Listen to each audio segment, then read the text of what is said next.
Welcome back to Bigyanjyoti.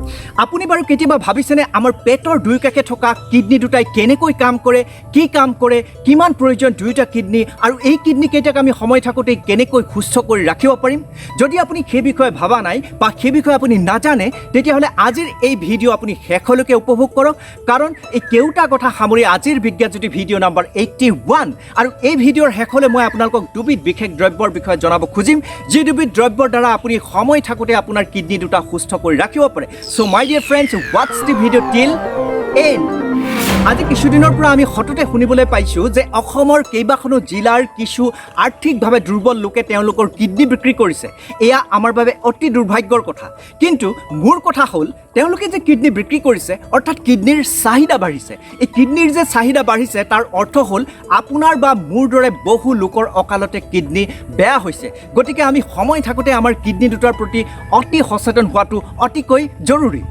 আমাৰ দেহৰ অতিকৈ প্ৰয়োজনীয় অংগ হ'ল কিডনি দুটা। এটা গোটা কাজু বাদামৰ দৰে আকৃতিৰ আৰু এই মোৰ হাতত থকা এই আমটোৰ দৰে আকাৰৰ কিডনি দুটাক আপুনি ক'ব পাৰে আমাৰ দেহৰ ট্ৰিটমেণ্ট প্লেণ্ট। কাৰণ আমি পানী পৰিষ্কাৰ কৰিবৰ বাবে আমাক যেনেকৈ এটা ফিল্টাৰৰ প্ৰয়োজন, ঠিক তেনেকৈ আমাৰ তেজ পৰিষ্কাৰ কৰিবৰ বাবে আমাক লাগে আমাৰ কিডনি দুটা। আপুনি জানেনে, বিভিন্ন সময়ত বিভিন্ন কাৰণত আমাৰ দেহৰ ভিতৰত কিছুমান টক্সিক কেমিকেলছ উৎপন্ন হয়, আৰু প্ৰতিনিয়ত সেই টক্সিক কেমিকেলছবিলাক আমাৰ তেজত মিহলি হৈ থাকে, আৰু তেজৰ পৰা সেই টক্সিক কেমিকেলছবিলাক পৰিষ্কাৰ কৰে আমাৰ কিডনি দুটাই। পৰিষ্কাৰ কৰি মূত্ৰ হিচাপে বাহিৰলৈ উলিয়াই পঠিয়ায়। যেতিয়া আমাৰ দেহৰ কিডনি দুটাই ভালকৈ কাম নকৰে, তেতিয়া আমাৰ দেহৰ টক্সিচিটি বাঢ়ি যায়, আৰু সেই টক্সিচিটিয়ে আমাৰ দেহৰ বিভিন্ন অংগত যথেষ্ট অপকাৰ কৰে। গতিকে কিডনি দুটা সুস্থ হৈ থকাটো অতিকৈ জৰুৰী। সাম্প্ৰতিক সময়ত অতি মাৰাত্মক বেমাৰ হৈছে CKD, অৰ্থাৎ ক্ৰনিক কিডনি ডিজিজ। এই বেমাৰ বহু কাৰণত হয়, কিন্তু পৰিৱৰ্তিত আৰু অসচেতনমূলক খাদ্যাভ্যাস আৰু বহু দিন ধৰি খাই থকা দৰৱ জাতি ইত্যাদি কিন্তু অন্যতম। আমাৰ অসচেতনমূলক খাদ্যাভ্যাসৰ বাবে হৈছে ডায়েবেটিছ, অৰ্থাৎ ব্লাডত চুগাৰৰ পৰিমাণ বৃদ্ধি হৈ বিভিন্ন অংগত অপকাৰ কৰাৰ উপৰিও শেষলৈ কিডনি বিকল হয়। যি কি নহওক, এতিয়া আহোঁ আমি আচল কথালৈ। দুবিধ বিশেষ দ্ৰব্যৰ দ্বাৰা আপুনি আপোনাৰ কিডনি দুটা সুস্থ কৰি ৰাখিব পাৰে। কি সেই দুবিধ বিশেষ দ্ৰব্য? কিন্তু মই কওঁ, সেই দুবিধ বিশেষ দ্ৰব্যৰ ভিতৰত আটাইতকৈ প্ৰয়োজনীয় দ্ৰব্যবিধ হ'ল পানী, অৰ্থাৎ ৱাটাৰ। আমাৰ কিডনি দুটাই ভালকৈ কাম কৰিবৰ বাবে, অৰ্থাৎ দেহৰ পৰা টক্সিক কেমিকেলছবিলাক বাহিৰলৈ উলিয়াই নিবৰ বাবে অতিকৈ প্ৰয়োজনীয় বস্তুটো হ'ল পৰ্যাপ্ত পৰিমাণে পানী। আমি বহু লোকে ভুল কৰোঁ যে আমাৰ বহু বেছি পেচাব কৰিব লাগিব বুলি আমি পানী নোখোৱাকৈ থাকোঁ বা কমকৈ খাওঁ, কিন্তু সেইটো অতি বেয়া কথা। আমি দৈনিক 6 পৰা 8 গিলাচ পানী আমি খাব লাগে, আৰু প্ৰায় দৈনিক 800 লিটাৰ পেচাব আমি কৰিব লাগে। পানীয়ে আমাৰ বাবে আৰু এটা বৰ ডাঙৰ কাম কৰে। সেয়া কি জানেনে?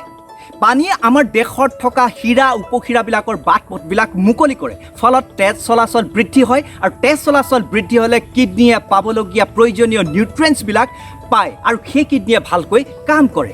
দ্বিতীয়বিধ দ্ৰব্য হ'ল নেমু টেঙাৰ ৰস। কাজি নেমু বা গোল নেমু ইত্যাদিত যথেষ্ট পৰিমাণে চাইট্ৰিক এচিড থাকে, আৰু সেই চাইট্ৰিক এচিডত থকা চাইট্ৰেট নামৰ ৰাসায়নিক পদাৰ্থবিধে আমাৰ দেহত এক যাদুৰ দৰে কাম কৰে।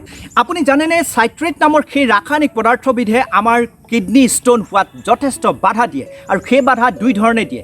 আপুনি নিশ্চয় জানে, কেলছিয়াম বা কেলছিয়াম অক্সেলেট ইত্যাদিৰ ৰাসায়নিক পদাৰ্থ গোট মৰাৰ ফলত, মূত্ৰাশয়ত গোট মৰাৰ ফলত আমাৰ হয় কিডনি ষ্টোন।